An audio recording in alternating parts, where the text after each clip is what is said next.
Hello, and welcome back to the Barn and Soul, where farming meets heart, history, and a mission to preserve the past for a more sustainable future. Today, I'm excited to take you on a journey not just around the farm, but through time. We're heading back to the real roots of Dalby Farm right here in the beautiful Scituate, Massachusetts. This place, with its rocky shores and salt-kissed breezes, holds stories that go far beyond the animals and fields you see today. Although there aren't a lot of fields, to be honest with you, but it's a story of people, resilience, community, and definitely change. A story woven into the fabric of this land for 400 years or so. So settle in and cozy up with a cup of something warm, and let's explore the history of Scituate, Massachusetts. But first, some fast facts. Scituate was incorporated in 1636, one of Massachusetts' earliest towns. The Wampanoag people lived here for roughly 12,000 years before European settlement. British troops raided Scituate in 1775, burning homes and the town meeting house as part of Revolutionary War reprisals. The Scituate lighthouse, built in 1811, is one of the oldest and most iconic lighthouses on the East Coast. Fun fact there, it was recently renovated and repainted, and it looks amazing. Dalby Farm has been family-owned since the 1860s, with a mission now to preserve rare breeds and promote sustainable farming traditions. And lastly, over the last 20 years or so, population growth and overdevelopment have put some real pressure on Scituate's green spaces, creating tension between preservation and modernization.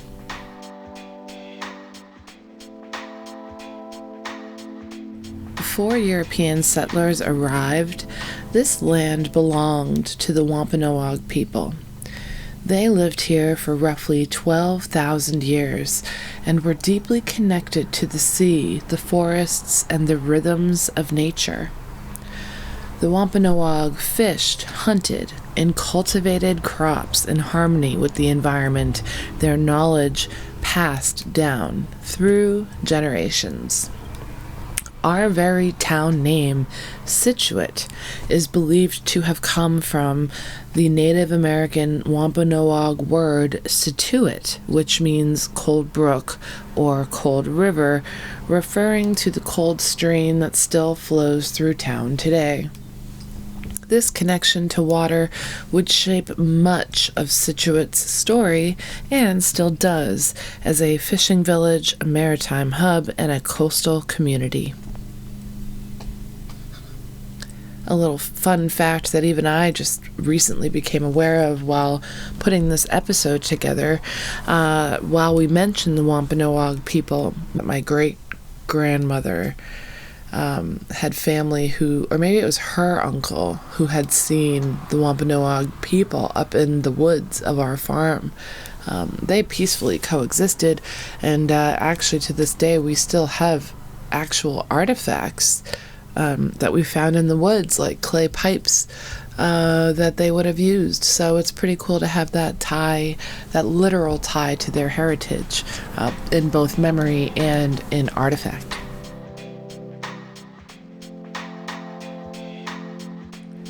The first European settlers arrived to Scituate in 1627, just a few years after the Pilgrims landed in Plymouth. These early settlers were primarily English Puritans, seeking new opportunities and religious freedom. Scituate was officially incorporated as a town in 1636, making it one of Massachusetts' earliest communities. Life was hard and raw. The settlers cleared forests and farmed rocky soil and battled very harsh New England winter conditions. The Atlantic Ocean was both a blessing and a danger, providing fish and trade routes, but also greatly exposing the town to storms and later threats from privateers and naval battles. For centuries, Scituate thrived as a fishing and shipping community. Cod fishing was central, as was trade in timber and salt. The town's location made it an important stop for coastal shipping and fishing fleets.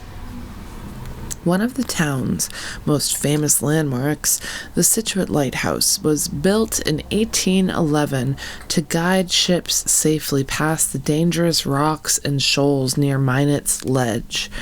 The lighthouse still stands today, a proud symbol of Scituate's maritime heritage and the resilience of its people.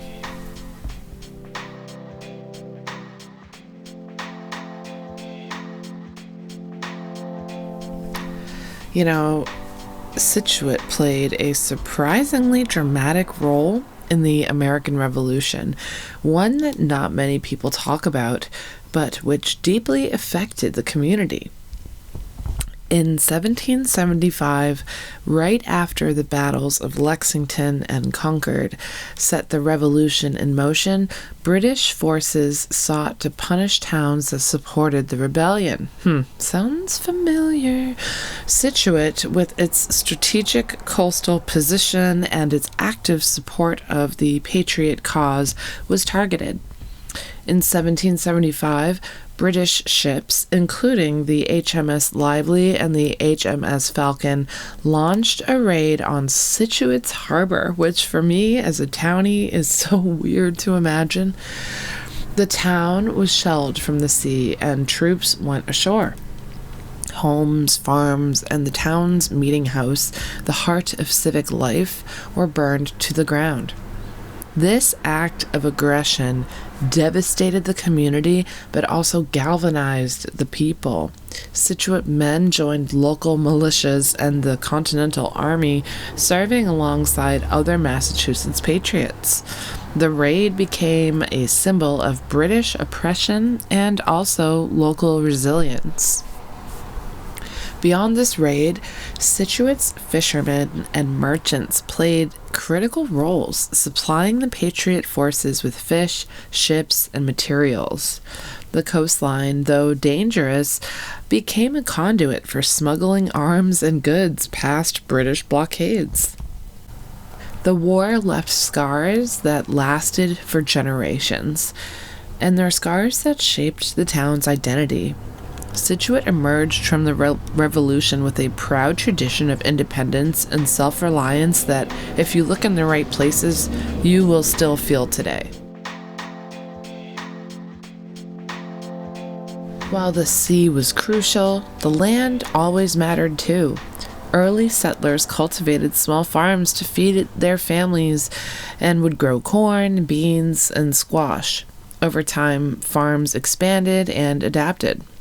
As you know by now, Dalby Farm itself dates back to 1861, when John Dalby and his family established it here in Scituate. I guess when I say his family, I should say my ancestors. The Dalby family would carry forward a tradition of careful stewardship and respect for most of the land, although some of it would be sold off, which is now much of the neighborhood in and around Dalby. But the respect for the land we still have is a tradition that absolutely continues today. The 19th century brought industrialization and change. Scituate remained largely rural. Nearby towns were growing with factories and railroads. The population grew slowly but steadily, maintaining a balance between old traditions, but, new opportunities too. In the 20th century, Scituate evolved further into that charming coastal town known for its beaches and small-town feel. But fishing and farming, although still part of its legacy, it's the legacy is alive, but I think yeah, I'm not really in a position to comment. So, in the 20th century, Scituate evolved into a charming coastal town known for its beaches and small town feel. But farming and fishing remained part of its identity, and family like ours at Dalby kept that legacy alive. Today, Scituate faces some challenges that might sound familiar to other small towns who feel as though they are expanding rapidly.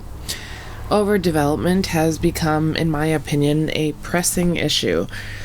City dwellers look for green, quieter spaces to live, places like Scituate, and Scituate is a beautiful place. It will attract new residents seeking that slice of country or coastal life.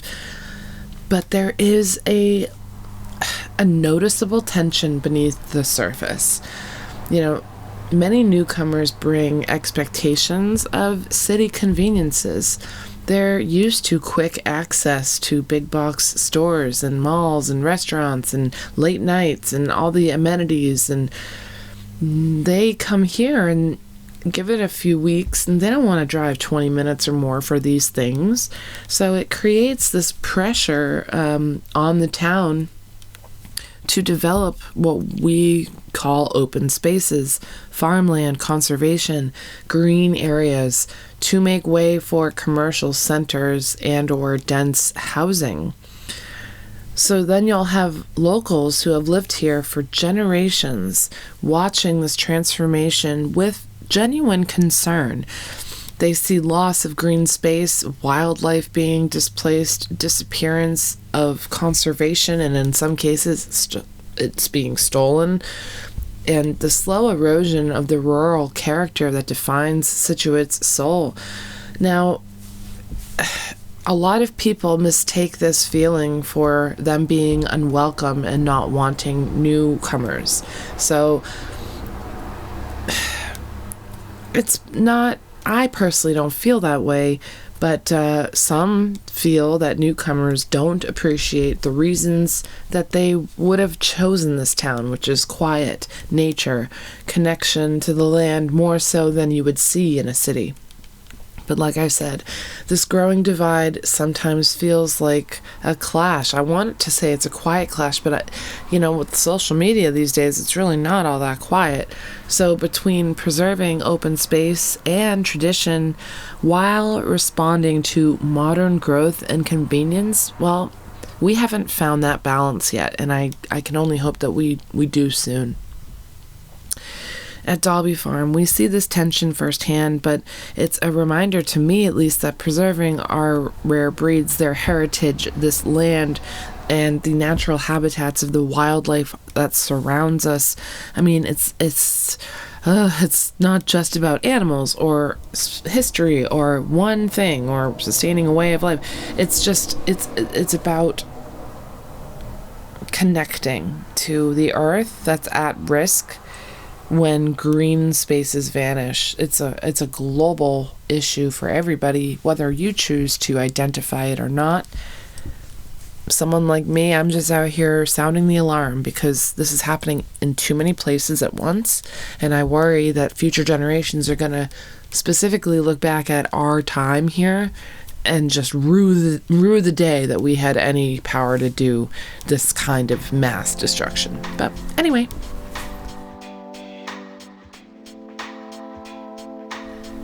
despite these tensions, I promise it's not all bad. You just got to find the right pockets of conversation, and then you'll have a bad day. But aside from those tensions, Scituate really is a community that's striving to find that balance. I see it every day. And there are efforts to protect open space and support local farms and to promote sustainable lifestyle. I see it. There's small mom and pop shops opening all the time that promote even something as simple as bring your containers and fill them up, like the Four Corners Supply in the next town over. There's hope that by raising awareness and encouraging stewardship and changing, small little daily things, that fostering dialogue between longtime residents and newcomers, it can all blend nicely. Scituate can hold on to its unique identity. It can be a place where history lives, where land is cared for, where the sea and soil both tell their stories while also welcoming newcomers. We can do it, and we will.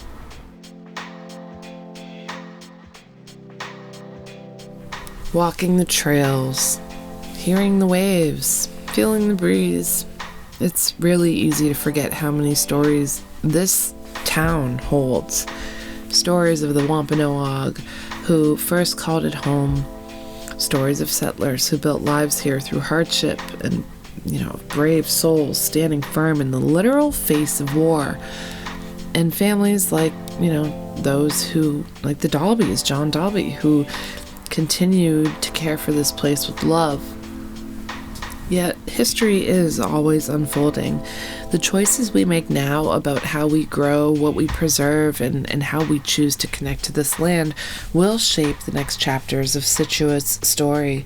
So as we care for Dalby Farm and the rare breeds we bring home, we're also caring for the spirit of this town, honoring the past, nurturing the present, and dreaming of a future where nature, tradition, and community will thrive together. Until next time, take care, and thank you so much for listening. If you enjoyed this episode, please share, leave a comment, maybe a question I can answer in a future episode. Subscribe to the channel, the whole deal. And of course, you can visit dalbyfarm.com.